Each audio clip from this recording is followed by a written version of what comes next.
नमस्कार मित्रांनो, आपल्या सगळ्यांचं हार्दिक स्वागत आहे आपल्या आवडत्या कार्यक्रमात ज्याचं नाव आहे हॅलो डॉक्टर. मी डॉक्टर निखिल विद्या हरेंद्र शासने आपल्या सगळ्यांचं हार्दिक स्वागत करतो. मित्रांनो, तुम्हाला माहिती आहे की हॅलो डॉक्टर हा एक प्रायोजित कार्यक्रम आहे. कार्यक्रमाची सुरुवात करूया एका संस्कृत सुभाषिताने. सुभाषित असं आहे, नमन्ति फलिनो वृक्षः, नमन्ति फलिनो वृक्षा, नमन्ति गुणिनो जनः, नमन्ति गुणिनो जनः, शुष्क वृक्षाश्च मूर्खाश्च, शुष्क वृक्षाश्च मूर्खाश्च न नमन्ति कदाचन, न नमन्ति कदाचन. म्हणजे फळांनी भरलेलं झाड नेहमीच वागतं. जे गुणी लोक असतात ते नेहमी विनम्र असतात, पण जे शुष्क असं वाळलेलं असं झाड आहे ज्याला फळ लागत नाहीत असं झाड आणि मूर्ख व्यक्ती कधीच वागत नाहीत. बरोबर मित्रांनो, आपल्याला शिकत राहायचं आहे, गुणवान व्हायचं आहे आणि सुभाषितात म्हटल्याप्रमाणे आपल्याला वाकायचं पण आहे आणि वाकण्यासाठी जे आहे आपले हाडं, सांधे आणि गुडघे मजबूत हवे. तर काळजीचं कारण नाही आहे. भारतीय आयुर्वेद शास्त्र आपल्यासोबत आहेत. पाहूया आजचा आपला विषय काय. आजचा आपला विषय आहे संधिवात, आमवात, गुडघेदुखी आणि आयुर्वेद उपचार. पुन्हा एकदा मी विषय सांगतो, संधिवात, आमवात, गुडघेदुखी आणि आयुर्वेद उपचार. आणि या विषयावर मार्गदर्शन करण्यासाठी आज आपल्यासोबत तज्ञ आणि अनुभवी असे आयुर्वेदाचार्य वैद्य सचिन भागवत गोडसे सर आपल्यासोबत आहेत. नमस्कार सर, स्वागत आहे कार्यक्रमात. नमस्कार मित्रांनो, सरांचा तुमच्याशी परिचय करून देतो. वैद्य सचिन भागवत गोडसे सर, आपण तज्ञ आणि अनुभवी असे आयुर्वेदाचार्य आहात. आपण आयुर्वेद शास्त्रात MD ही पदवी मिळवलेली आहे. गेली 18 वर्ष कुर्डुवाडी येथे सर संपूर्ण आयुर्वेदिक प्रॅक्टिस करतात. श्री विश्वार्पण आयुर्वेद चिकित्सालयाचे सर संचालक आहेत. संचालक म्हणून आपली सेवा देत आहेत. आणि मित्रांनो, वैद्य सचिन गोडसे सरांनी संधिवात, आमवात, गुडघेदुखी अशा दुर्धर, जुनाट आणि वेदनादायक आजारांवर जे आहे ते यशस्वी चिकित्सा केलेली आहे आणि हजारो रुग्णांचं उपचार दिलेले आहेत. यशस्वीरित्या कमीत कमी वेळात त्यांनी उपचार दिलेले आहेत. आणि संधिवात, आमवात यासारखे दुर्धर आणि जुनाट आजार म्हणत किंवा गुडघेदुखीसारखे वेदनादायक आजार, या आजारांवर सरांनी जे आहे सर नेहमीच नवीन नवीन औषध पद्धतीचा उपयोग, संशोधन करतात आणि त्याचा अवलंब करतात आणि यशस्वीरित्या त्याचा फायदा लाखो रुग्णांना झालेला आहे. आणि नुसतंच संधिवात, आमवात, गुडघेदुखी नाही तर सर्व वात व्याधींचे विकार म्हणा, मणक्याचे विकार म्हणा, किडनीचे विकार म्हणा, स्थौल्य म्हणा, हृदयाचे विकार म्हणा, मधुमेह म्हणा किंवा सर्व प्रकारचे कॅन्सर, यावर देखील सरांनी चिकित्सा केलेली आहे आणि विशेष प्रावीण्य मिळवलेलं आहे. सरांविषयी सांगायचं झालं तर सर आपली वैद्यकीय सेवा नुसतं कुर्डुवाडी येथे नाही तर ठाणे, दादर, पुणे आणि दौंड येथे देखील आपली वैद्यकीय सेवा पुरवतात. असे तज्ज्ञ आणि अनुभवी आयुर्वेदाचार्य आज आपल्यासोबत आहेत. मित्रांनो, एक आनंदाची बातमी तुम्हाला द्यायची आहे की आज आपला आवडता जो कार्यक्रम आहे हॅलो डॉक्टर, याला 1 वर्ष पूर्ण होत आहे. आणि त्याहून अजून आनंदाची गोष्ट अशी की 1 वर्षामागे म्हणजे कोविड काळानंतर जेव्हा सुरुवात झाली तेव्हा आपल्या कार्यक्रमाचा श्री गणेश जे आहे ते गोडसे सरांच्याच हातातून झालेला आहे. आणि योगायोग आज असा की आज गोडसे सर पुन्हा आपल्या भेटीला आलेले आहेत. तर शुभस्य शीघ्रम कार्यक्रमाचा श्री गणेश करूया. गोडसे सर, पुन्हा एकदा स्वागत करतो आणि अभिनंदन देखील करतो. पहिला प्रश्न विषयाकडे वळतो. संधिवात आणि आमवात म्हणजे नक्की काय आणि त्यात कशा प्रकारे जे आहेत लक्षणं दिसून येतात? बरोबर. संधी, वात आणि आमवात हे दोन्ही वाताचे आजार आहेत. सर्वात महत्त्वाचं हे 3 शब्द आहेत, संधी, वात आणि आम. संधी वात हा खरा तर शब्द आहे संधिगत वात म्हणजे काय की सांध्याच्या ठिकाणी वाढलेला वात.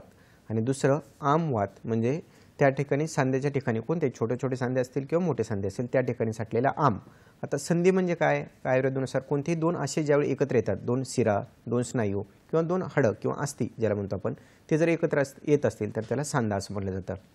हा जो सांधा आहे ह्याचं कार्य काय केलं जातं, उठणं बसणं चालणं, म्हणजे थोडक्यात मुवमेंट जे असतात ते त्या सांध्यामुळे होत असतात. जी लवचिकता म्हणतो आपण आपल्या शरीराला जी येत असते, चालणं असेल, उठणं असेल, फिरणं असेल, उड्या मारणं असेल, जंप मारणं असेल, वाकणं असेल, ह्या सर्व ज्या क्रिया होत असतात त्या आपल्या सांध्यामुळे होत असतात. ह्या सांध्यामध्ये जर का वात वाढला तर वात वाढल्यानंतर काय होतं, सांध्याची जी क्रिया आहे ती सकष्ट म्हणजे वेदनादायक व्हायला लागते, त्या सांध्यामध्ये सूज यायला लागते, त्या सांध्यावर लाल व्हायला लागतो आणि मग मात्र पेशंटचं जे काही उठणं बसणं चालणं हे अत्यंत त्रासदायक किंवा दुःखद त्याचं ते वागणं होऊ शकतं. तर हे दोन पद्धतीने होतं. एक म्हणजे काय की त्या सांध्यामध्ये हळूहळू वयानुसार होत जाणारी झीज म्हणजे थोडक्यात संधिवात आहे. आणि आमवात म्हणजे काय की सांध्याच्या ठिकाणी एखादा जर का पदार्थ, आम म्हणजे चिकट, जसं आपलं इडलीचं पीठ वगैरे कसं असतं त्या पद्धतीने तो जो चिकट पदार्थ आहे, न पचलेला आहार, रस असं म्हणलं जातं त्याला, तो जर का सांध्याच्या आतमध्ये पॅक व्हायला लागला, जसं दोन बांधकामामध्ये सिमेंटच्या मध्ये जसं आपण विटांच्या मध्ये सिमेंट भरतो आणि ते पॅक होतं, तशा पद्धतीने सांध्याच्या आतमध्ये काय होतं, तो आम आहे तो साठायला लागतो. हा एकदा आम साठायला चालू झाला ना तर त्या जसं ह्याच्या संधिवाताचा त्रास होतो तसं उठायला बसायला त्रास व्हायला लागतो. मग त्यामध्ये काय होतं की थोडक्यात आम म्हणजे काय हे जर पाहिलं ना तुमच्या लक्षात येईल की आम म्हणजे काय की दुर्गंधम बहुपिच्चिलम सदनम सर्वगात्राणम, म्हणजे काय अविपक्वम असंयुक्तम दुर्गंधम म्हणजे जे न पचलेलं आहे, असंयुक्त म्हणजे जो चिकट पदार्थ आहे, त्यानंतर बहुपिच्चिल आहे, त्यानंतर दुर्गंध अत्यंत खराब वास आहे आणि तो काय करतो शरीरामध्ये गेल्यानंतर, तर तो सदनम सर्व गात्राणम म्हणजे काय सर्व शरीर आहे तो आपलं गळून गेल्यासारखं होतं किंवा सर्व शरीर आहे ते थकून गेल्यासारखं होतं. म्हणजे पेशंट ज्यावेळी सांगतो की माझं सांधे दुखतात आणि दुसरा सांगतो की माझे सांधे दुखतात पण शरीर जड वाटते, आळस आल्यासारखं वाटते, थकवा वाटते, फ्रेश वाटत नाही, सकाळी उठता येत नाही, सकाळी उठल्यानंतर सगळे हाडं सांधे सगळे जॉईंट म्हणजे स्टिफ होतात आणि थोडीशी हालचाल केली, आंघोळ केली त्यानंतर कमी यायला लागतं, हा म्हणजे आमवाताचा प्रकार आहे. हा लहान वयापासून ते मोठ्यापर्यंत कुणालाही होऊ शकतो. आणि संधिवात ह्यामध्ये काय होतं की वय हे उतार वयाचं असतं मोस्टली, कारण खूप झीज झालेलं असेल, खूप कष्ट झालेले असेल, अतिप्रवास झालेला असेल किंवा वयानुसार होत जाणारी हळूहळू होत जाणारी त्या हाडाची झीज असते. ह्याच्यात काय लक्षणं असतात, जर दोन्हीची लक्षणं जर पाहिली तर मग तुम्हाला लगेच फरक कळेल की संधिवात कोणता आणि आमवात कोणता. संधिवातामध्ये काय असतं की वय हे उतार वय असतं किंवा मध्यम वय असतं, आमवातामध्ये लहान वय पण असू शकतं. त्यानंतर संधिवातामध्ये काय वेदना आहे त्या संध्याकाळी वाढतात, आमवातामध्ये वेदना ह्या सकाळी वाढत असतात, सकाळी उठल्या त्यांना स्टिफनेस यायला लागतो जास्त. त्यानंतर ह्या जो आहार आहे तो वातुळ आहार म्हणजे जे आपण म्हणतो ना वातुळ, जसं बटाटा असेल, वांगा असेल किंवा हरभरा डाळीचे पदार्थ असतील, हे जर जास्त खाण्यात आलं तर हाडाची झीज होत जाते.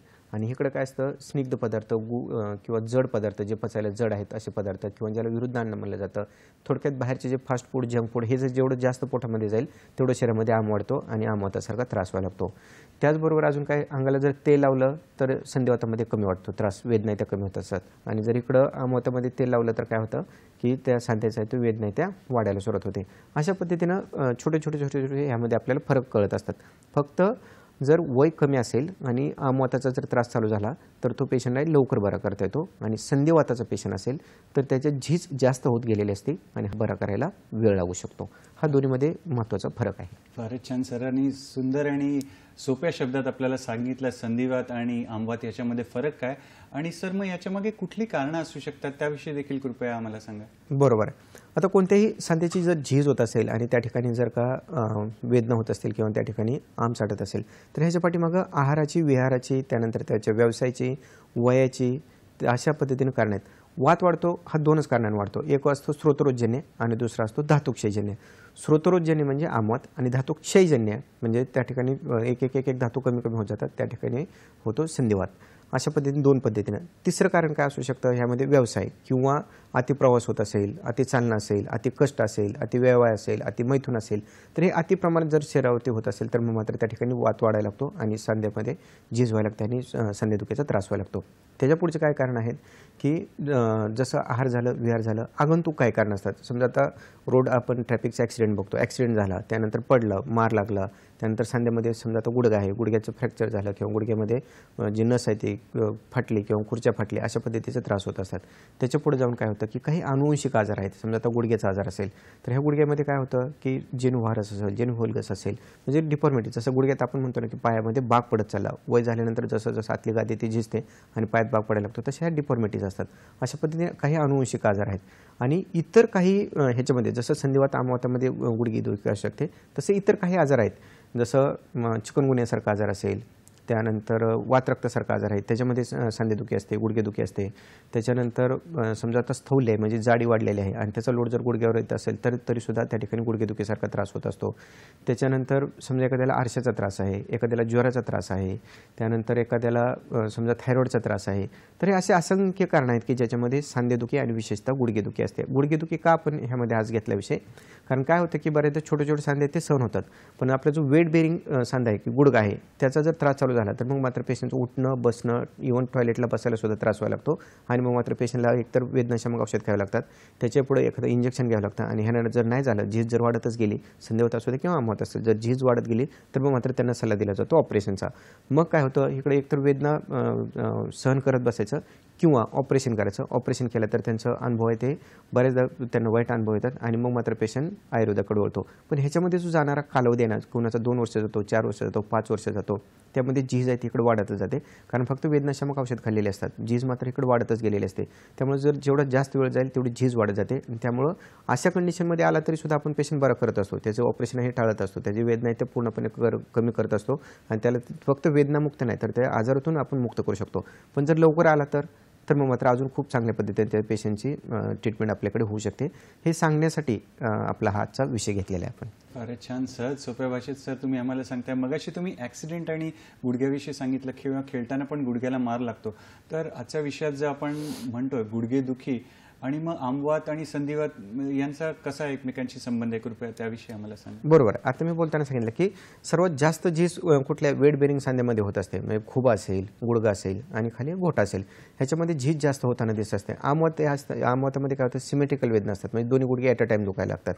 त्यानंतर कधी हा संचारी वेदना म्हणतात त्याला, कधी हा गुडघा दुखतो तर कधी हा म्हणजे जॉईंट म्हणजे एक सांधा झाला की दुसरा सांधा झाला की तिसरा सांधा, अशा पद्धतीनं ह्याच्यामध्ये आमवातात वेदना त्या वाढत जात असतात. आणि गुडघ्याची झीज जेवढी जास्त होईल तेवढं पेशंटचं उठणं बसणं टॉयलेटला बसणं, म्हणजे तुम्हाला एक उदाहरण सांगतो की काय होऊ शकतं आणि किती कमी वयामध्ये होऊ शकतं. आपल्याकडे एक पेशंट होती, साधारण 30-32 वयाची लेडीज पेशंट होते.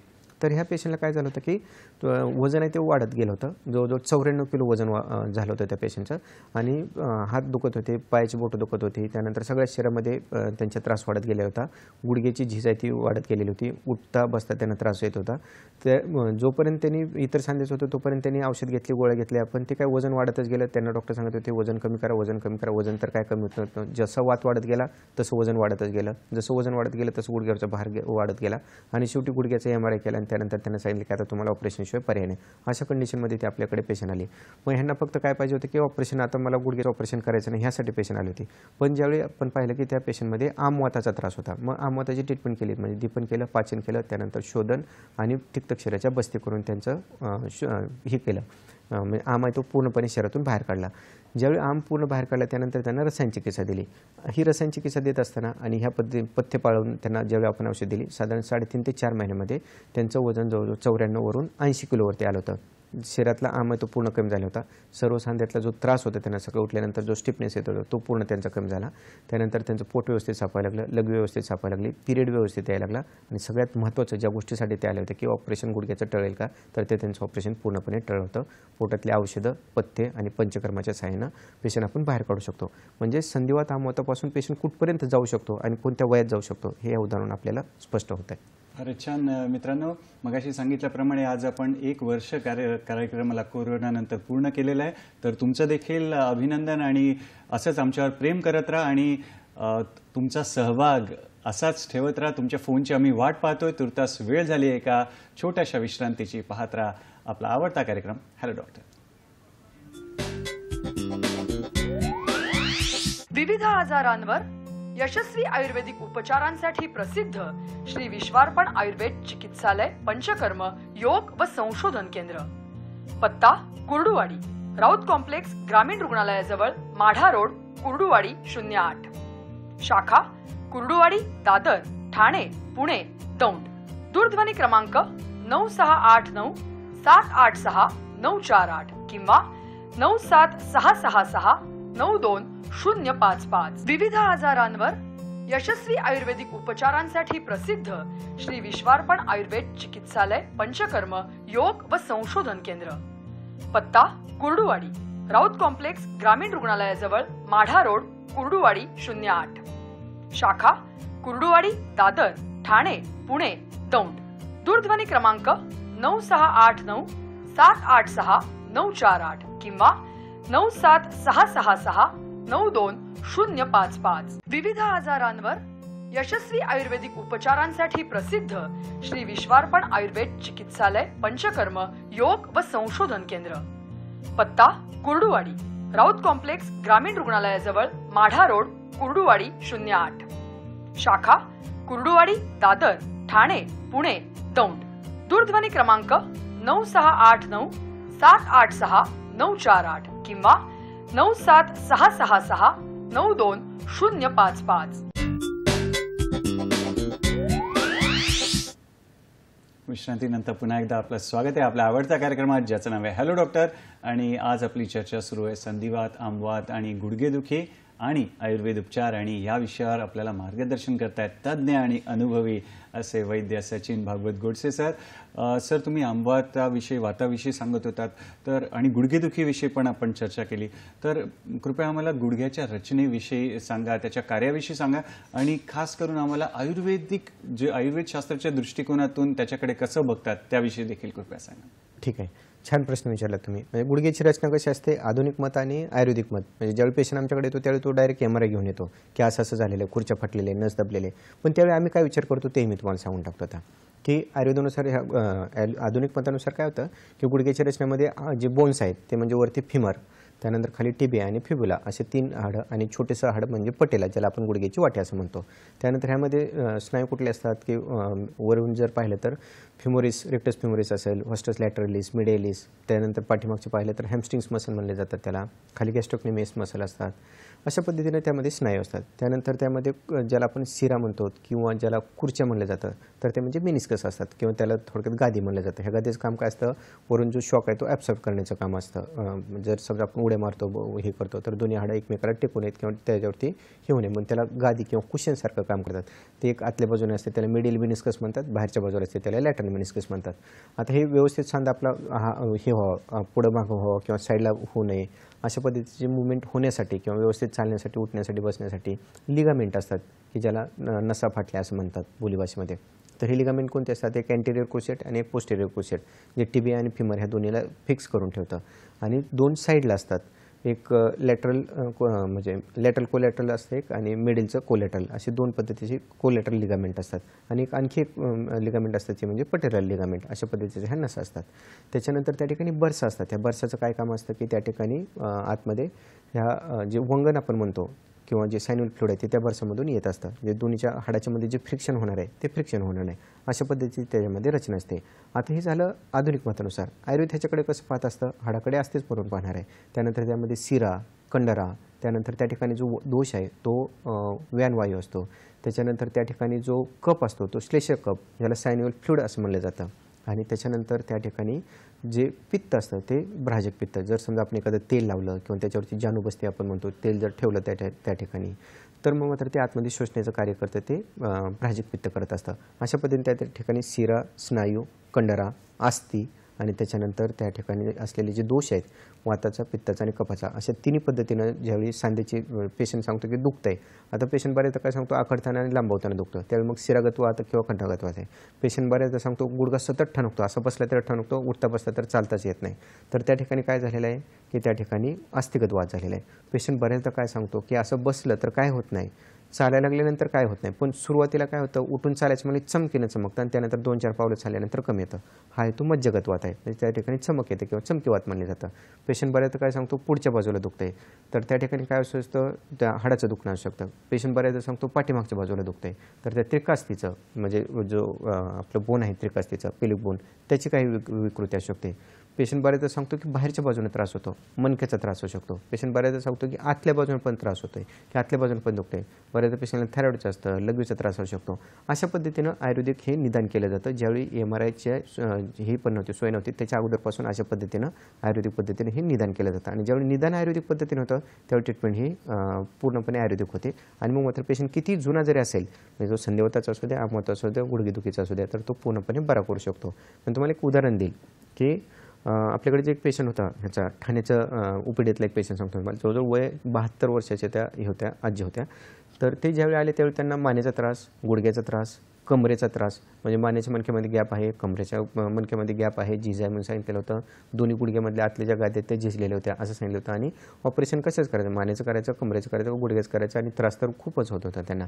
मग ते ज्यावेळी आले त्यावेळी त्यांना संधिवाताप्रमाणे जे आपण ट्रीटमेंट चालू केली, म्हणजे त्यांना दीपन करणं, पाचन करणं आणि बस्ती करणं. 21 दिवसाच्या तिक्त क्षीराच्या बस्ती ज्यावेळी केल्या त्यावेळी त्यांच्या अस्थिचं पोषण व्यवस्थित करू शकलो. हे अस्थिचं आयुर्वेदानुसार काय होतं की आता अस्थिचं पोषण किंवा हाडाची झीज कशी भरून काढली जाते तर तेही सांगून टाकतं ह्या उदाहरणानुसार. त्यांना एवढं बस्ती ज्या दिल्या होत्या तर ते पकोशातून, बस्ती म्हणजे काय, पकोशातून औषध सोडलं जातं. पकोशामध्ये औषध काय सोडलं जातं, कारण त्या ठिकाणी पुरीश धराकाल आणि अस्थि धराकाल असते. पुरीश धराकाला जर व्यवस्थित झाले तर वाताचं प्राकृत वाताची निर्मिती होत असते. आणि त्या ठिकाणी जर का औषध सोडलं तर ज्या ठिकाणी अस्थि धराकाल आहे त्या ठिकाणी हाडाचं पोषण व्यवस्थित होतं. हा आयुर्वेदिक सिद्धांत आहे. त्यामुळे त्या ठिकाणी जर पोषण व्यवस्थित केलं, वाताची प्राकृत निर्मिती केली तर मात्र एक हाड, म्हणजे मणक्याचं असेल झीज भरून काढते ते, कमरेच्या मणक्याचं असेल झीज भरून काढते ते, आणि गुडघ्याचे असेल तर कोणत्याही वयामध्ये झीज भरून काढते ते. अशा पद्धतीने साधारण 21-23 दिवस बस्ती झाल्यानंतर 6 ते 7 महिन्यानंतर पेशंटचं मानेचं दुखणं पूर्ण गेलं होतं, हातातल्या मुंग्या त्या कमी झाल्या होत्या, कमरेत पायात जे चालताना त्रास होत होता, पायात आग होत होती, मुंग्या येत होत्या, जड वाटत होतं, तो त्रास कमी झाला. आणि सगळ्यात महत्त्वाचं जे गुडघ्या, उठता बसता टॉयलेटला बसता येत नव्हतं तर ते खाली बसू शकत होत्या, उठू शकत होत्या, आणि विदाऊट काठीचं, म्हणजे जे काठीवर चालत होते ते काठी सोडून ते चालू शकत होत्या. हे सांगायचं तात्पर्य की वयाच्या 72 वर्षसुद्धा आपण त्यांची झीज आहे ती भरून काढू शकतो आयुर्वेदाच्या माध्यमातून. फारच छान. डॉक्टर साहेब, या वळणावर आपल्याला एक फोन आलेला आहे, जळगावहून फोन आहे. तर हेमांगी ताई यांचा फोन आहे, पाहूया त्यांचा प्रश्न काय. नमस्कार हेमांगी ताई, स्वागत आहे कार्यक्रमात, आपला प्रश्न विचारा. हा, नमस्कार सर. ऍक्च्युली माझ्या वडिलांना गुडघ्यांचा त्रास आहे आणि त्यांचे हाताचे जे बोट आहे ना, इंडेक्स फिंगर, ते थोडे तिरपे झालेले आहेत. बर. तर मग ते कशामुळे असू शकते? हा त्रास चालेल. वय त्यांचं? वय त्यांचं 72 आहे. ठीक आहे. बाकी दुसरं काय आजार त्यांना? दुसरं थायरॉइड आहे, गोळी चालू आहे त्यांना. ठीक आहे. चालेल, ठेवा जाते. धन्यवाद आपल्या प्रश्नासाठी. काय सांगणार डॉक्टर साहेब? बरोबर. त्यांनी फार छान प्रश्न विचारला की बऱ्याचदा काय होतं की आमवातामध्ये पण रुमॅटॉइड आर्थरायटिस, असं ह्याच्याशी आपण आमवाताला रुमॅटॉइड आर्थरायटिसची तुलना करू शकतो. म्हणजे प्रत्येक वेळे आमवात आणि हे रुमॅटॉइड आर्थरायटिस असं नाही. त्याचं कारण त्याच्यात पण टाईप आहेत. जसं रुमॅटॉइड आर्थरायटिसचं सिरोपॉझिटिव्ह, सिरोनिगेटिव्ह, त्यानंतर इडिओपॅथिक, त्यानंतर ज्युवेनाईल, अशा पद्धतीचे टाईप आहेत. तसं आमवातामध्ये बऱ्याच गोष्टी आहेत आमवातामध्ये. तसं आता ह्यांनी जे सांगितलं ते आमवाताचं लक्षण असू शकतं. आणि दुसरं फक्त एक शंका म्हणून की त्यांच्यामध्ये वातरक्ताचं पण होऊ शकतं. जर युरिक ॲसिड जर शरीरातलं वाढलं तर हातामध्ये हे होतं, त्रास होऊ शकतो आणि हाताची पायाची बोटंही वाकडी होऊ शकतात. पण आता त्यांनी जे सांगितलं ना, गुडघे पण दुखतात आणि हाताची बोटं पण झाले, तर हे 80 ते 90% लक्षण आहे आमवाताचं. त्यांनी ह्या वयातसुद्धा आता इतर त्यांना काही त्रास नाही, तर त्याच्यासाठी त्यांनी गंधर्व तेल, म्हणजे ज्याला एरंड तेल असंही म्हणलं जातं, तर ते सुंठीचा काढा, सुंठ आपली त्याचा काढा करायचा, त्याच्यामध्ये 2 चमचे घ्यायचा आणि रात्री झोपतानाही सुंठीच्या काढ्यासोबत गंधर्व तेल घ्यायचं आणि सकाळी 2 गोळ्या गोक्षुरादी गुगुळच्या.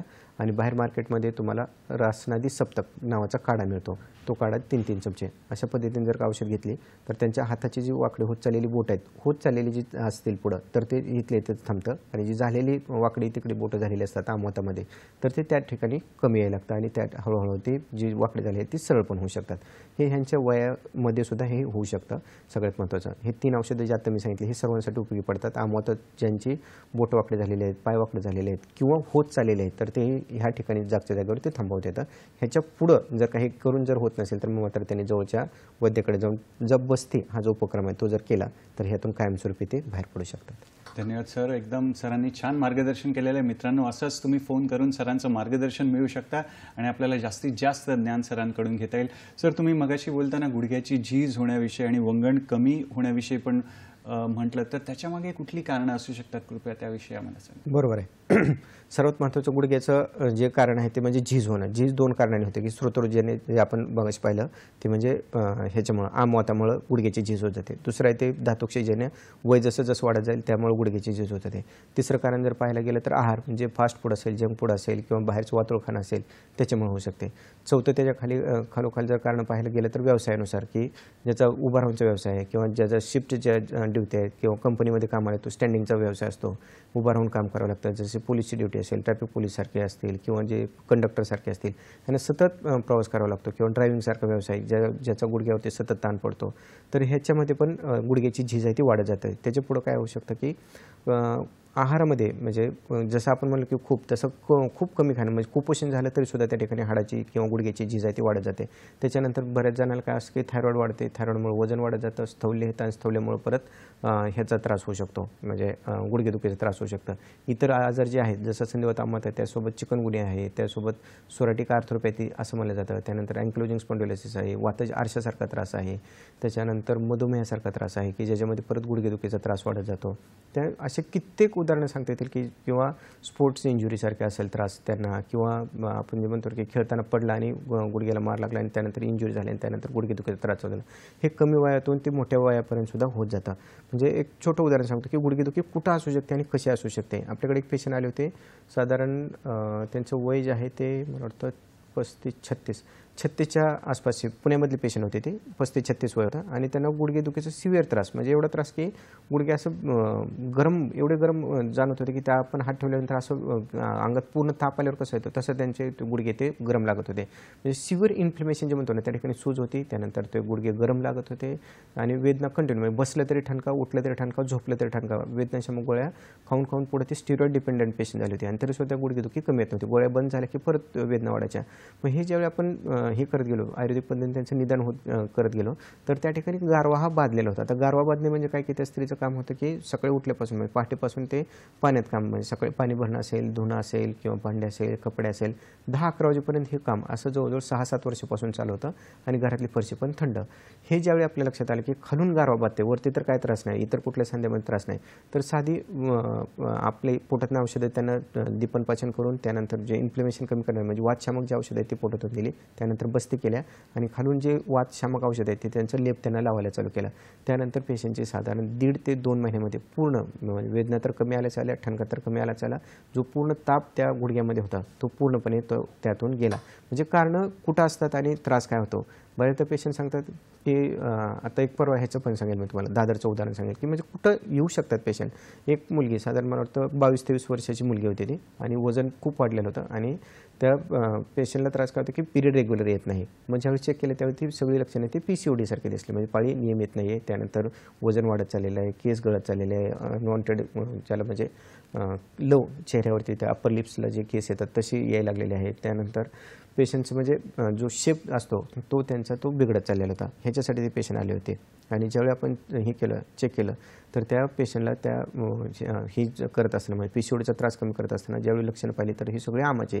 आहार पाहिला तर त्यांचं फास्ट फूड जंक फूड हे सकाळी उठल्यापासून ते रात्री झोपेपर्यंत जेवणाचे वेळोवेळी जेवण असणं, त्यानंतर पिरियडमध्ये जो काय 3-4 दिवस आराम करायचा तो न करणं, ह्या कारणामुळे त्या शरीरामध्ये आम साठत गेला, आमामुळे वात वाढत गेला, वातामुळे PCOD सारखी तर लक्षणं आलीच आली, पण सगळ्यात महत्त्वाचं सगळ्या सांध्यामध्ये तो आमानं जखडल्यामुळे वात वाढत गेला. मग मात्र ह्याची ट्रीटमेंट करत असताना आता PCODची करायची ट्रीटमेंट, त्यांच्या युरिनची ट्रीटमेंट करायची, त्यांच्या स्थौल्याची ट्रीटमेंट करायची, त्यांच्या थायरॉइडची करायची, कशाची ट्रीटमेंट करायची. पण आयुर्वेदानुसार ह्यांचं जे निदान होतं ते होतं आमवात. ज्यावेळी आमवातीची पूर्ण ट्रीटमेंट झाली, शरीरातला आम पूर्ण गेला, त्यावेळी वजन तर कमी झालं, पिरियड त्यांचा रेग्युलर झाला, पोट व्यवस्थित साफायला लागला आणि चेहऱ्याचे पिंपल्स असेल, हेअर लॉस असेल, ह्या सगळ्या तक्रारी आपण त्यांच्या काढू शकलो. म्हणजे जर निदान आयुर्वेदिक पद्धतीने केलं तर ट्रीटमेंट पण आयुर्वेदिक पद्धतीने होते आणि पेशंटला पूर्ण समूळ त्या आजाराचा जो समूह आहे त्यातून आपण मुक्त करू शकतो.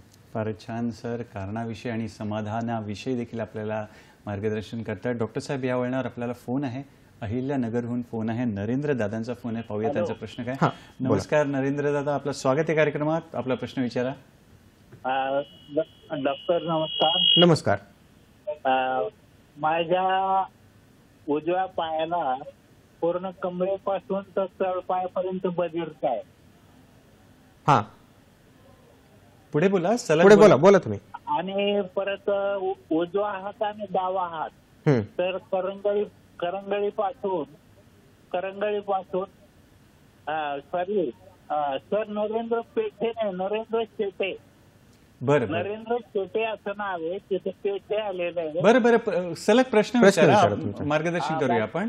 दोन्ही हातांच्या कोपऱ्यापासून तर करंगळीपर्यंत टणक असतो 24 तास. मुंगे येतात, बधीर वाटतंय.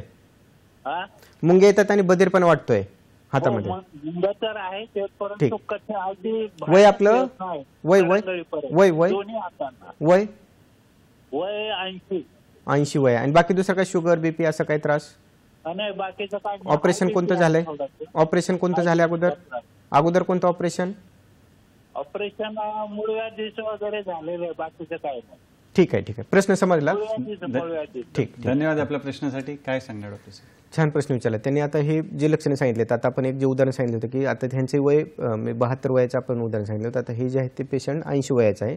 त्यांना मानेच्या मणक्यामध्ये गॅप आहे, झीज आहे, त्यामुळे हातात मुंग्या येणं, हात बधीर होणं, त्यानंतर हातातली ताकद कमी होणं, कमरेच्या मणक्यामध्ये जर झीज झाली असेल तर त्या ठिकाणी पायामध्ये मुंग्या येणं, चालताना जड पडणं, त्यानंतर पाय बधीर होणं, ही सगळी लक्षणं त्यांनी सांगितलेली आहेत. हा त्रास आहे तो संधिवाताचा आहे. त्यामुळे ह्यांची जी ट्रीटमेंट आहे ते दीपन करणं, पाचन करणं आणि सगळ्यात महत्त्वाचं ज्या हाडांचं आहे ते पोषण करणं किंवा बृहण किंवा ह्याला यापन बस्ती असं म्हणलं जातं.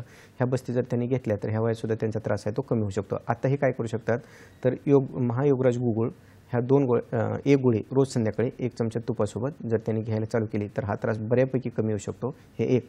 आणि रात्री झोपताना 1 कपभर दूध, अश्वगंधा, शतावरी आणि थोडीशी सुंठ टाकून जर घेतलं तर त्यांचा त्रास आहे तो बऱ्यापैकी कमी येऊ शकतो. तर ह्या गोष्टी त्यांनी घ्याव्यात. त्यांचं पोट जर साफ होत नसेल तर आता पोट पण ह्यानं साफ व्हायला लागेल. त्यानंतर वात आहे तो कमी यायला सुरुवात होते आणि सगळ्या अंगाला तेल लावून आंघोळ करणे हे रोज अभ्यंगम आचरित नित्यम असं जे म्हणलं आहे की सगळ्या अंगाला जर तेल लावायला चालू केली तर इथून पुढे तर होणारी झीज आहे ते थांबवता येते. आणि झालेल्या हाडांमध्ये जो काय कटकट आवाज येत असेल, दुखत असेल, बधीर होत असेल तर ह्या औषधाने त्यांचं कमी होऊ शकतं. आणि राहिलं सगळ्यात शेवटी जे हातामध्ये बधीरपणा जर येत गेलेला असेल, त्यानंतर मुंग्या येत आल्या असतील, हातातली ताकद कमी व्हायला लागलेली असेल तर साधं देशी गाईचं तूप त्यामध्ये थोडासा डिंक बाबळीचा त्यामध्ये टाकायचं, ते कडवायचं आणि त्याचे 4-4 थेंब ह्या नागपुडीत आणि ह्या नागपुडीत 4-4 थेंब रोज रात्री झोपताना जर टाकलं तर हातातली ताकद आहे ती पुन्हा येऊ शकते, मुंग्या इथं कमी येऊ शकतात आणि त्यानंतर त्यांचा जो हाताचा जो त्रास आहे तो मात्र पूर्ण कमी होऊ शकतो. आणि सगळ्यात महत्त्वाचं जी मानेच्या मणकेत झालेली झीज आहे ती सुद्धा ह्या औषधाने भरून निघते. अरे छान. वैद्य सचिन भागवत गोडसे सर आपल्याला छान मार्गदर्शन करतायत आणि सहज सोपं आपण घरच्या घरी काय करता येईल त्याविषयी देखील मार्गदर्शन करतायत. वेळ झाली एका छोट्याशा विश्रांतीची. पाहत राहा आपला आवडता कार्यक्रम हॅलो डॉक्टर, फक्त आणि फक्त दूरदर्शनच्या सह्याद्री वाहिनीवर, प्रत्येक घरासाठी, घरातल्या प्रत्येकासाठी. विविध आजारांवर यशस्वी आयुर्वेदिक उपचारांसाठी प्रसिद्ध श्री विश्वार्पण आयुर्वेद चिकित्सालय, पंचकर्म, योग व संशोधन केंद्र. पत्ता कुर्डुवाडी, राऊत कॉम्प्लेक्स, ग्रामीण रुग्णालयाजवळ, माढा रोड, कुर्डुवाडी 08. शाखा कुर्डुवाडी, दादर, ठाणे, पुणे, दौंड. दूरध्वनी क्रमांक 9689 786 948 किंवा 97666 92 विविध आजारांवर यशस्वी आयुर्वेदिक उपचारांसाठी प्रसिद्ध श्री विश्वार्पण आयुर्वेद चिकित्सालय, पंचकर्म, योग व संशोधन केंद्र. पत्ता कुर्डुवाडी, राऊत कॉम्प्लेक्स, ग्रामीण रुग्णालयाजवळ, माढा रोड, कुर्डुवाडी 08. शाखा कुर्डुवाडी, दादर, ठाणे, पुणे, दौंड. दूरध्वनी क्रमांक 9689 786 948 किंवा 97666 92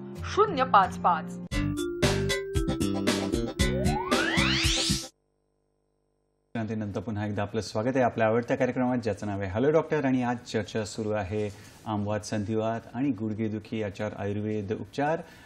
तज्ज्ञ आणि अनुभवी असे आपले वैद्य सचिन भागवत गोडसे सर आपल्यासोबत आहेत. सर, तुम्ही गुडघेदुखीविषयी सांगत होतात. वंगण कमी झालं किंवा गुडघ्याच्या गादीची झीज झाली म्हणा किंवा उठता बसताना जो कटकट आवाज येतो, त्यात आयुर्वेद शास्त्रामध्ये कशा प्रकारे चिकित्सा सांगितलेली आहे आणि मेन म्हणजे ऑपरेशन टाळता येऊ शकतं का? कृपया त्याविषयी. बरोबर, छान प्रश्न विचारला. कारण बऱ्याचदा पेशंटच्या डोक्यात काय असतं की आल्यानंतर किंवा त्यांना डॉक्टरांनी काही MRI झाल्यानंतर सांगितलं असतं की गादी पूर्ण झिजलेली आहे, आता ती तुम्हाला बदलावी लागेल. हे एक. दुसरं, नस पूर्ण फाटलेले आहे आणि आता तुम्हाला ती नस आहे ती बदलायला लागेल, अशा पद्धतीने त्यांना सांगितलं जातं. पण हे होतं कसं की आयुर्वेदामध्ये आधुनिक मत पण सांगेल मी तुम्हाला आणि आयुर्वेदिक मत पण सांगेल की हे होतं कसं की जसं आपण शीरदधी न्याय म्हणतो ना, की म्हणजे दुधापासून दही तयार होतं, दह्यापासून लोणी तयार होतं, लोणीपासून तूप तयार होतं. एक एक एक एक ह्याला आयुर्वेदानुसार शीरदधी न्याय म्हणलं जातं. म्हणजे समजा एखाद्या कुठल्याही गोष्टीचं पोषण जर करायचं असेल तर हे बरोबर असतं की गादी किंवा खुर्च्या जिला म्हणलं जातं किंवा जे मेनिस्कस आहे तिला असेल किंवा जे लिगामेंट आहे ह्यांना ब्लड सप्लाय नसतो, रक्तपुरवठा नसतो. मग ह्यांची झीज कशी भरून काढली जाते? तर ह्यांची झीज भरून काढली जाते ह्या शीरदधी न्यायाने. म्हणजे जसं आपण हे सांगितलं की आतमध्ये रक्तामध्ये जर का हे जे अस्थिपोषक घटक आहे ते जर वाढवत गेलो आपण तर त्याची झीज ही भरून निघत असते. सेम त्या पद्धतीने ते पण काय करत असतात की रक्तपुरवठा त्या ठिकाणी जर वाढला तर लॅटरल 1/3 म्हणजे शेवटचा जो गादी आहे, समजा गोल गादी आहे, तर त्याच्या फक्त शेवटच्या बाहेरच्या भागाला रक्तपुरवठा असतो. त्यामुळे सावकाश सावकाश सावकाश त्याची झीज भरत असते. तसंच सेम ह्या पद्धतीने आपण काय करत जातो, ज्यावेळी वात कमी करणं, त्यानंतर वात कमी झाल्यानंतर झीज भरून काढण्यासाठी बस्ती हा उपक्रम केला जातो. जसे जसे आपण बस्ती तिक्तक्षराच्या बस्ती देत जातो त्यानुसार काय होत जातं की पहिल्यांदा रसाचा धातुअग्नी वाढतो. म्हणजे जे पचन आहे ते सूक्ष्म पचन व्हायला चालू होतं. पहिल्यांदा अगोदर जठराग्नी वाढतो, त्यानंतर सूक्ष्म पचन म्हणजे रसाचा अग्नी वाढतो, रक्ताचा, त्यानंतर मेदाचा, त्याच्यानंतर मांसाचा, रस, रक्त, मांस, मेद आणि अस्थिचा. इथपर्यंत ज्यावेळी साधारण 4थ्या ते 5व्या महिन्यापर्यंत आपण प्रत्येक धातूचा धात्वाग्नी वाढत जातो. म्हणजे ते जे पोषक अंश आहे ते त्यातून घेतले जातात आणि त्या हाडाची ती झीज आहे ती भरून निघायला लागते. सेम त्या पद्धतीनं जर समजा शिरा असेल, म्हणजे हे जे आपण म्हणतो शिरा तुटलेला असेल, तर शिरांची उत्पत्ती आयुर्वेदानुसार कसं सांगितलं आहे की रसात रक्तम तत्वस्थान्यम अश्रुजा कंडरा शिरा, म्हणजे रक्ताचा जो रक्तापासून शिरा तयार होत असतात, त्यानंतर मेदापासून कंडरा तयार होत असतात. म्हणजे जर का मृदुपाक झाला तर शिरा आणि खरपाक झाला तर कंडरा, त्यानंतर मेदसा स्नायू संभव म्हणजे स्नायूची उत्पत्ती होत असते. अशा पद्धतीनं शिराचं आणि शिरा म्हणजे मांसाचं किंवा रक्त आणि मेदाचं हे जर का पाचन व्यवस्थित केलं, म्हणजे रक्तपाचक, मेदपाचक अशी पोटातली औषध दिली, त्यानंतर हाडाचं पोषण करणारी पोटातून औषध गेली, तर मग मात्र ती जी नस असेल किंवा ती जी गादी असेल ती भरून यायला सुरुवात होत असते. हे कशातून होत असतं की सर्वांग स्नेहसुद्धा, सगळ्या अंगाला तेल लावणं, मालिश करणं, पेटीमध्ये घालून वाफ देणं आणि त्याच्यानंतर बस्ती करणं. ह्याच्यासोबत काय केलं जातं, आहार बदलला जातो, त्यानंतर विहार बदलला जातो. म्हणजे सूक्ष्म जे व्यायाम आहे ते त्या व्यायाम करायला सांगितले जातात आणि जे काही एक्सरसाइज म्हणजे हेवी एक्सरसाइज आहेत ते त्यांचे टाळले जातात. आणि मग मात्र आहार, विहार, पथ्य, पंचकर्म. आता ह्याच्या पुढे जाऊन काय केलं जातं, बऱ्याचदा शिरा आणि कंडा जर काय बऱ्याचदा सांगतात की आता वेदना कमी आल्यात पण आकडा लांबायला त्रास होतो, मग त्या ठिकाणी जलोपचारण केलं जातं. तरी जर त्या शिरामध्ये जे कडक झालेले असतात किंवा ज्याला शिरा दांडाने म्हणतात ते जर झालेलं असेल तर त्या ठिकाणी काय केलं जातं, तर जानुबस्तीचा उपक्रम आपण त्या ठिकाणी करत असतो. त्या ठिकाणी आतून पोटातून वंगण आहे ते जर कमी झाले आणि अजून फ्रिक्शन होत असेल, अजून कटकट आवाज येत असेल, तर गंधर्व तेलासारखं किंवा जे एरण तेलासारखं औषध आहे ते त्यामध्ये आपण वापरतो. म्हणजे प्रत्येक गोष्टीसाठी आयुर्वेदामध्ये सांगोपांग विचार केलेला आहे की फक्त गुडघ्याचं ऑपरेशन टाळणे हा त्यामध्ये हेतू नसतो, तर तो पेशंट पूर्णपणे शिरा, कंडरा, स्नायू, अस्थी ह्याचं पूर्ण पोषण व्यवस्थित व्हावं, त्यामध्ये ताकद यावी, उठणं, बसणं, चालणं हे त्या पेशंटचं पूर्णपणे व्यवस्थित व्हावं, अशा पद्धतीने हा त्या पाठीमागचा विचार असतो.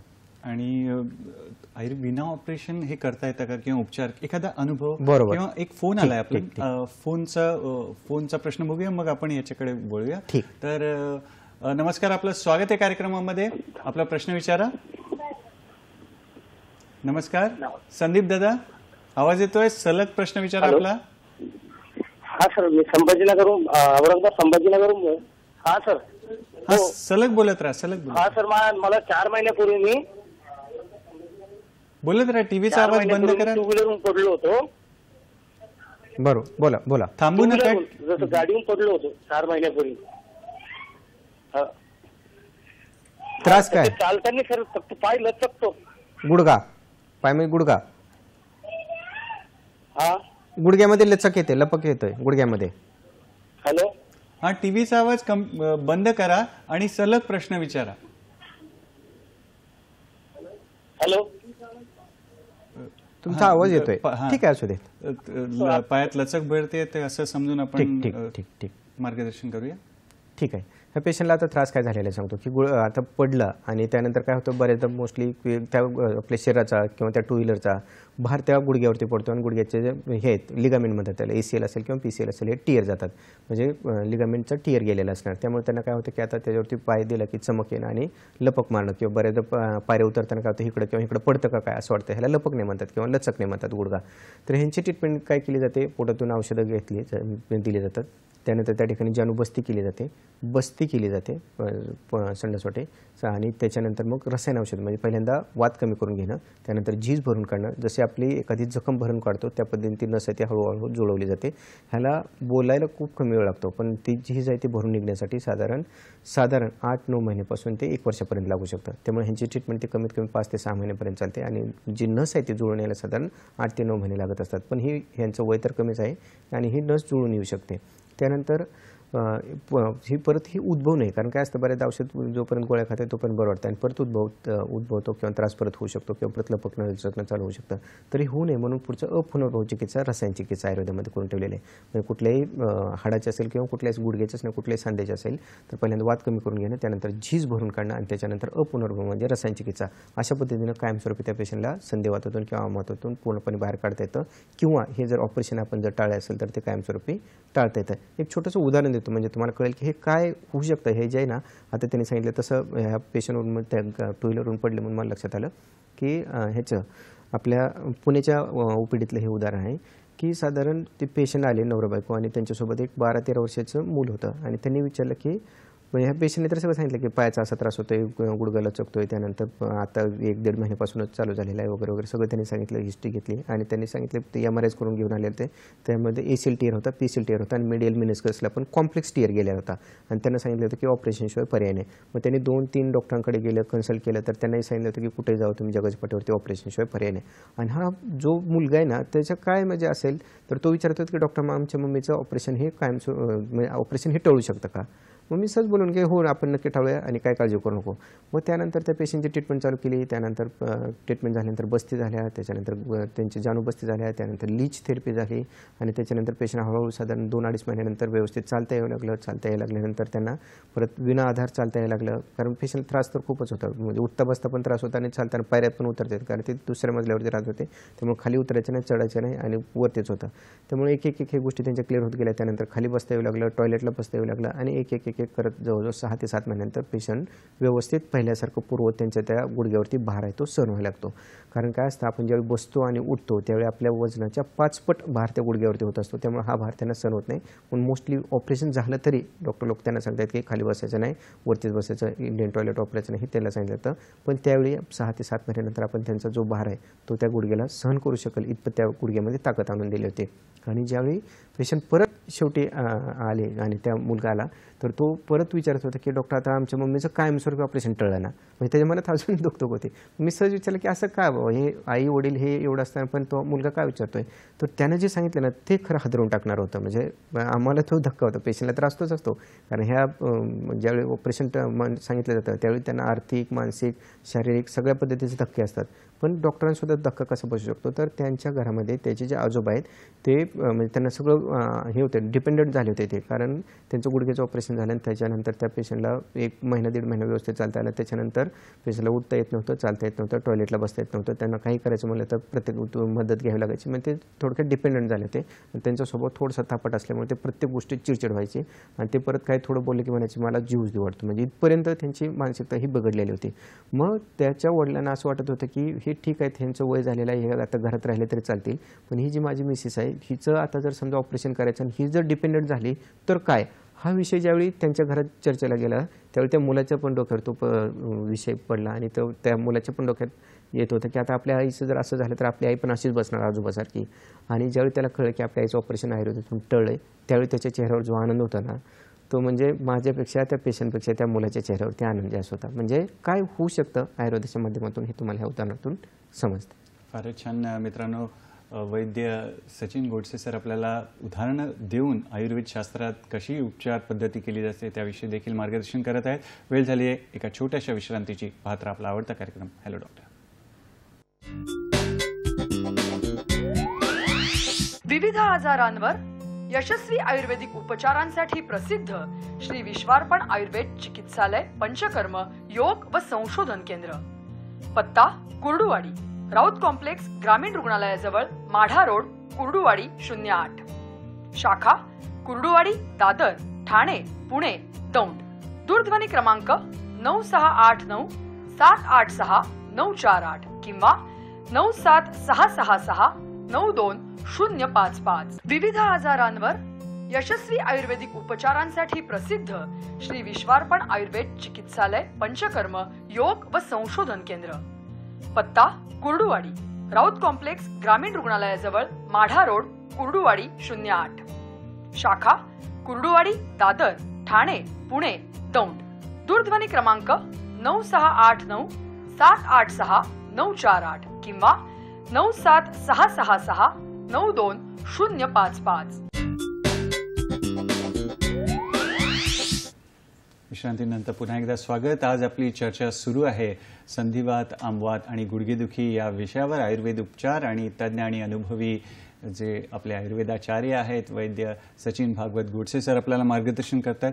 सर, स्त्रियांमध्ये हा जो गुडघेदुखीचा प्रकार आहे त्याचं प्रमाण जास्त का आढळून येतं? कृपया त्यामागे कुठली कारणं असू शकतात त्याविषयी आम्हाला सांगा. बरोबर, छान विचारलं. कारण ह्यात बरेचदा आता आपण उदाहरणातून सुद्धा पाहिलं की म्हणजे आमच्याकडे येणारे पेशंट पण आमवाताचे पेशंट बरेचदा काय येतात, स्त्रियाच येत असतात.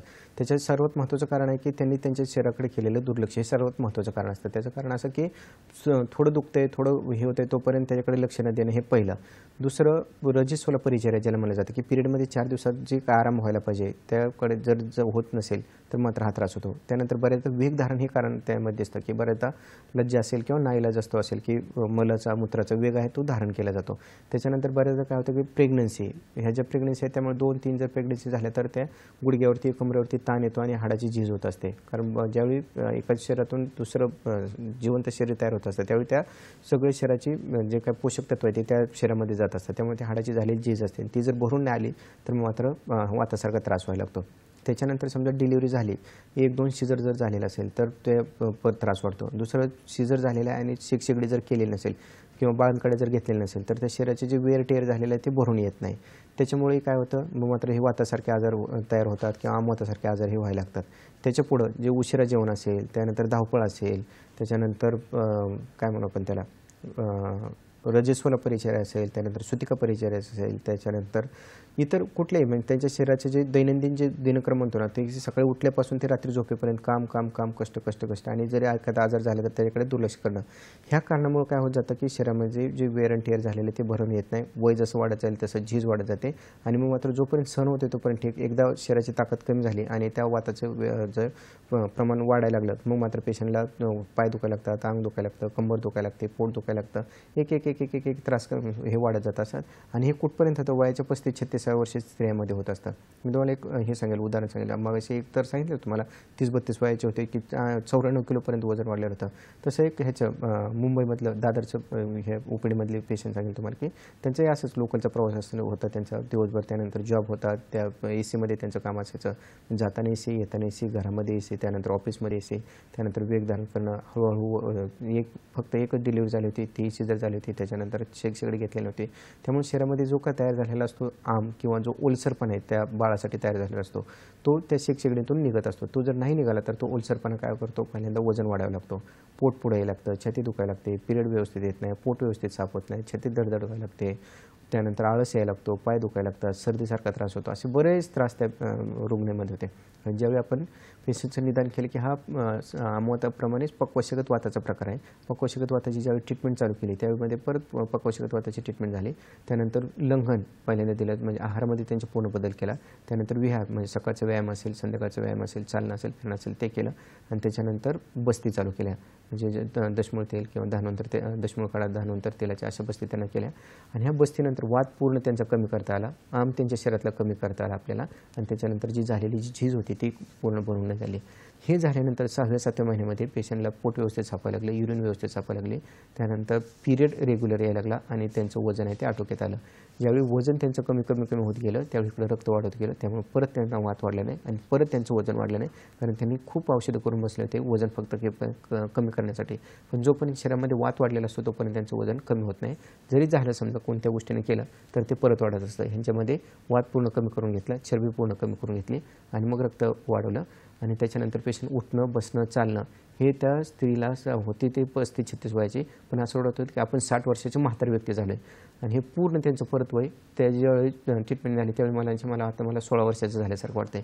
एवढं शरीर त्यांचं पूर्णपणे आपण हलकं करू शकतो. एक थोडक्यात जाता जाता सर आम्हाला हा त्रास होऊच नाही याच्यासाठी आहार विहार थोडक्यात सगळ्यात महत्त्वाचं वातुळ पदार्थ जे असतात ना, म्हणजे बेकरी पदार्थ असतील किंवा बाहेरचं असेल, थंड असेल, तेलकट किंवा फास्ट फूड जंक फूड हे टाळायला पाहिजे. सकाळचं जेवण हे माफक घ्यायला पाहिजे. सकाळी 9 ते 1च्या दरम्यान तुमचं जेवण व्हायला पाहिजे. संध्याकाळी 5 ते 7, 7:30, 8च्या आतमध्ये जेवण. आणि सगळ्यात महत्त्वाचं भूक राखून व्हायला पाहिजे. त्याच्यानंतर पालेभाज्या, फळभाज्या हे चालतं, पण वांगं, बटाटा, भात, हरभरा डाळ ह्या गोष्टी त्यांनी टाळायला पाहिजे. मैद्याचे आयटम जे जड असतात, तंदूर रोटीसारखे असतील किंवा बेकरी आयटम असतील हे टाळायला पाहिजे. आंबवलेले पदार्थ ते टाळायला पाहिजे. सगळ्यात महत्त्वाचं खिचडी, जे दही खिचडी, दूध खिचडी असं जे खातात ह्याच्यामुळे पण आम्हाला त्रास लहान मुलामध्ये पण किंवा लहान मुलीमध्ये व्हायला लागलेलं आहे. आणि त्याच्यानंतर हे जे काय ना चॉकलेटचं जे प्रमाण आहे हे जर का त्यांनी टाळलं किंवा पेस्ट्रीसारखं असेल, कोल्ड्रिंकसारखं असेल, बऱ्याच लोकांना माहीत असतं की स्मोकिंग केल्यानंतर केल्यानंतर अल्कोहोल केल्यानंतर हाडाची झीज होते, कोल्ड्रिंक्स पिल्यानंतर हाडाची झीज होते, तरीसुद्धा हे केलं जातं. तर त्या गोष्टी टाळायला पाहिजे. सगळ्यात महत्त्वाचं जे काय आज सायकलिंग करतात, अति सायकलिंग करतात किंवा अतिप्रमाणात व्यायाम करतात, त्यांनी शरीराला अंगाला तेल लावून हे व्यायाम करायला पाहिजे. समजा चालायचं असेल, फिरायचं असेल, रनिंग करायचं असेल तर अंगाला तेल लावल्यानंतर मग मात्र त्यांनी हे व्यायाम करायला पाहिजेत. म्हणजे अभ्यंग करणं, त्यानंतर आहार विहार, रात्रीची झोप व्यवस्थित व्हायला पाहिजे आणि किमान एकदा तरी शरीराचं डिटॉक्सिफिकेशन म्हणून किंवा सर्व्हिसिंग म्हणून तरी पंचकर्म त्यांनी करून घेतलं तर वाताचा कुठलाही आजार होत नाही, म्हातारपण उशिरा येतं आणि निरोगी दीर्घायुष्य वाढतं. फारच छान. धन्यवाद सर, तुम्ही इथे आलात आणि आम्हाला छान मार्गदर्शन दिलं आजच्या विषयाशी निगडीत. तर त्यासाठी दूरदर्शनच्या सह्याद्री वाहिनीतर्फे, आमच्या हॅलो डॉक्टरच्या संघातर्फे आणि सर्व प्रेक्षक मित्रांतर्फे खूप खूप धन्यवाद. मित्रांनो, आजच्या कार्यक्रमातला काही भाग जर तुमचा पाहायचा राहिला असेल किंवा कार्यक्रम पुन्हा बघायचा असेल तर आमच्या सोशल मीडिया हँडल्सची कृपया नोंद करून घ्या. आमचा ईमेल ॲड्रेस आहे hellodoctor2026@gmail.com आणि आम्ही फेसबुक, यूट्यूब, एक्स हँडलवर पण आहोत, यूट्यूब चॅनलवर पण आहोत. तर जरूर आपला प्रतिसाद कळवा. आजच्या भागात वेळ इथेच झाली आहे थांबायची. तर पुढील भागात एक नवीन विषयासह जरूर भेटूया आपल्या आवडत्या कार्यक्रमात, ज्याचं नाव आहे हॅलो डॉक्टर, फक्त आणि फक्त दूरदर्शनच्या सह्याद्री वाहिनीवर, प्रत्येक घरासाठी, घरातल्या प्रत्येकासाठी. धन्यवाद. नमस्कार. नमस्कार.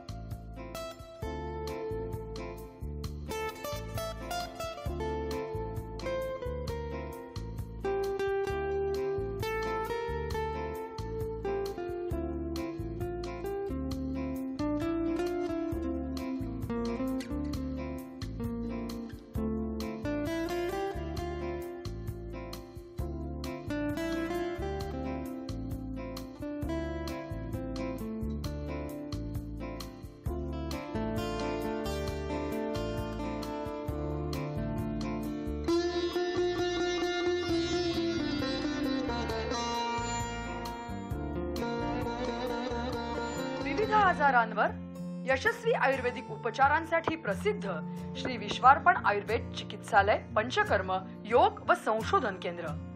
पत्ता कुर्डुवाडी, राऊत कॉम्प्लेक्स, ग्रामीण रुग्णालयाजवळ, माढा रोड, कुर्डुवाडी 08. शाखा कुर्डुवाडी, दादर, ठाणे, पुणे, दौंड. दूरध्वनी क्रमांक 9689 786 948 किंवा 97666 92 055.